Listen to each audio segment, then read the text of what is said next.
Vietnam के फू कुओक द्वीप के पास एक नाव पलटने से 15 भारतीय टूरिस्ट की दर्दनाक मौत हो गई है।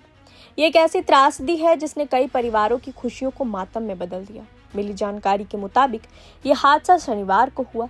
एक स्पीड बोट जिसमें 32 भारतीय पर्यटक और 4 क्रू मेंबर्स यानी कि कुल 36 लोग सवार थे, द्वीप के पास लौट रही थी। ये बोट तट से सिर्फ 400 मीटर की दूरी पर थी, तभी अचानक तेज लहरों और खराब मौसम की वजह से ये पलट गई।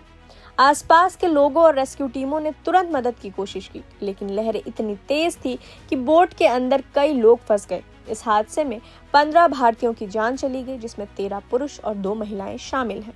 बाकी 21 लोगों को सुरक्षित बाहर निकाल लिया गया, जिसमें से कुछ का इलाज अभी भी अस्पताल में चल रहा है। ये सभी पर्यटक एक निजी कंपनी के कर्मचारी थे जो वहां अपनी कंपनी के वार्षिक सम्मेलन के लिए गए थे। इस खबर के आते ही देश भर में शोक की लहर दौड़ गई है। प्रधानमंत्री नरेंद्र मोदी ने इस घटना पर गहरा दुख जताया है। उन्होंने सोशल मीडिया पर लिखा कि इस खबर से उन्हें बहुत दुख हुआ है और वो शोक संतप्त परिवारों के साथ अपनी संवेदनाएं व्यक्त करते हैं। साथ ही उन्होंने घायलों के जल्द ठीक होने की प्रार्थना भी की है।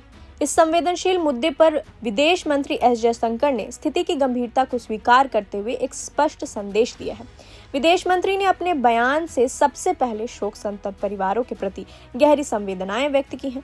उन्होंने स्पष्ट किया कि भारत सरकार इस हमले को अत्यंत प्राथमिकता दे रही है। जयशंकर ने बताया कि हनोई में स्थित भारतीय दूतावास वियतनामी अधिकारियों के साथ लगातार संपर्क में है। सरकार का मुख्य ध्यान 2 चीजों पर है। पहला, उन दुर्भाग्यपूर्ण परिस्थितियों की पूरी और पारदर्शी जांच सुनिश्चित करना जिसके कारण ये मौतें हुई, और दूसरा, मृतकों के पार्थिव शरीरों को जल्द से जल्द उनके परिवारों तक पहुंचाने की प्रक्रिया में तेजी लाना। विदेश मंत्री ने ये भी आश्वासन दिया है कि इस कठिन समय में सरकार हर संभव सहायता प्रदान करने के लिए प्रतिबद्ध है।